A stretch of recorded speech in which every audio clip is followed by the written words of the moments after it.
What's going on, guys? It's Greg from East Coast Eyes, and today we have a review that I'm sure you've all been eagerly awaiting.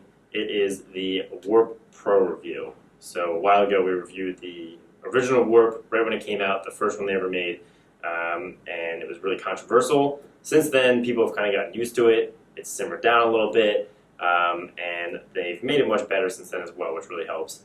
So this is, I guess, the fourth revision. They've had the Warp that they originally released, and they made an S version. Then they made a next version, then they made the Warp Pro. So this is the one they're saying they took feedback from all the pros who use the original Warps and designed one that will work a lot better for them. So the big question, a lot of big problem with the first one was price. This one comes in at $180, so way down from the original $250. Still really expensive if you buy a high-end head at $90, $25 worth of materials, string materials, maybe you're in at $120. So it's still $60 more expensive than another Elite head you string. So for that, you kind of expect it still to perform a lot better. We'll see if it does.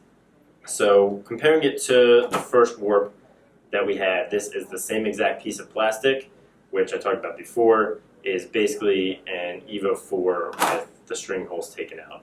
The one thing they did change was the lock throat. So this one had like a bolt that would go through the throat and expand the lock throat to hold it on. That didn't work.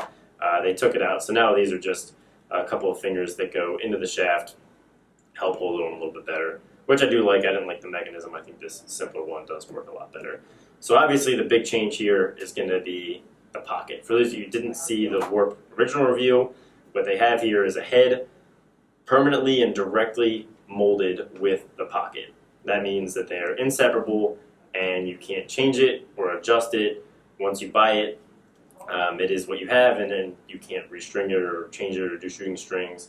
It just kind of has to work for you, which is a really interesting concept for a lot of people. And it's certainly not for everyone, but if you can find one that works, it could be okay.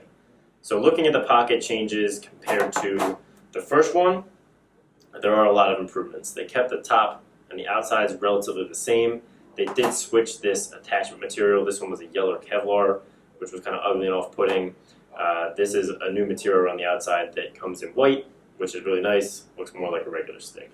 So the big change comes in shooting strings. So they've got now 3 shooting strings that are kind of rippled. They have a lot more depth than the previous ones did. They were just thicker but kind of flat with the material. These have a little depth, which means they grab a little better. And then going down, you've got a totally different diamond structure. So this one had these oddly shaped, unfamiliar kind of oblong diamonds. This looks more like a hybrid of monster mesh, or maybe even a little like our vortex mesh, where it's got these big 6-diamond diamonds. And they start large and then they get smaller as they go up to create that gradual release. And this is a great idea. I always love big diamond mesh because obviously it holds better.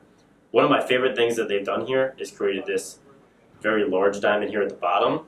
And one thing that the Warp Pro does really, really well that the previous one couldn't, that they're replicating from mesh sticks, is having the ball sink down, drop into that big diamond for one-handed cradling. And this is why you see Rob Pennell's loving it, because it actually does this really, really well. It goes down and can one-handed cradle really nicely. I like that feature. That was a good idea and a great improvement by them. The one place that it still has trouble is the diamond structure is great. It's much better. It's nice and soft now. It holds the ball well. You can feel it. They still didn't fix kind of the pocket attachment tension. They had the same problem here. So when you look at it, you kind of see these corners right here are really, really wide and really, really open.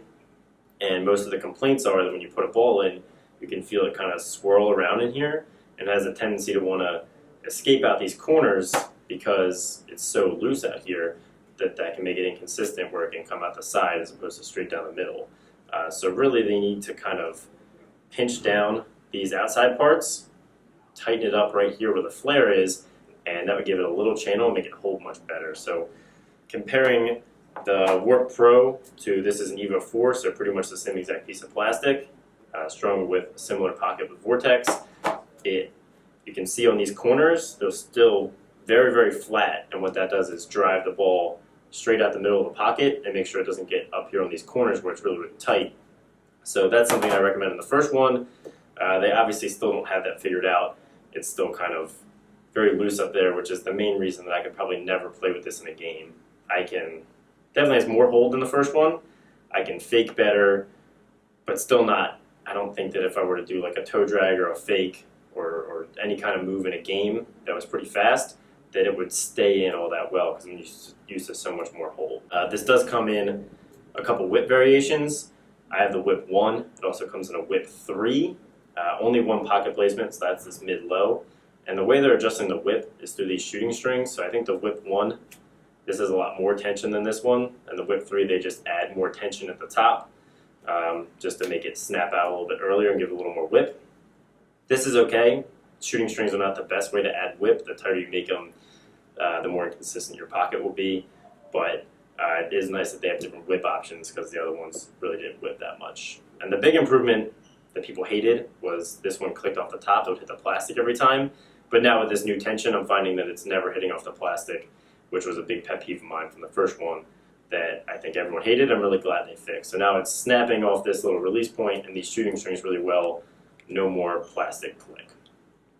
So overall, the whole warp process has been fun for us to watch and really interesting. From an innovation perspective, it's crazy new, but from a player adoption perspective, it's just not there yet. You're seeing guys like Dylan Donahue and some others who were using the warp before and are back to mesh pockets. And that should tell you something. If the pro guys are using the warp and then going back to mesh, they clearly like the mesh more. I mean, there's just no two ways around that. There's still guys like Pinnell and Westberg and Kyle Hartzell are using it, so it's kind of player preference and depends on who you are. Overall, it's a little cheaper, still way expensive, a move in the right direction, but it's just not competitive with mesh products yet. It just doesn't have the same performance. So for a youth player, this concept's great. They don't need all the hold. It's just going to work well. But for elite players, you can get something that's going to perform better for less money. So right now, I still wouldn't be my recommendation. I think you should go into a store, try it, check it out for yourself, make your own judgment. You might love it. You just need to, it's just not something you would buy online and hope you like. You really need to check it out first to make sure it's for you. So I'm sure you guys have tons of questions. Leave them down below. We'll be happy to answer them, discuss in the comments. Make sure to like if you liked it, subscribe if you haven't. Have a great day.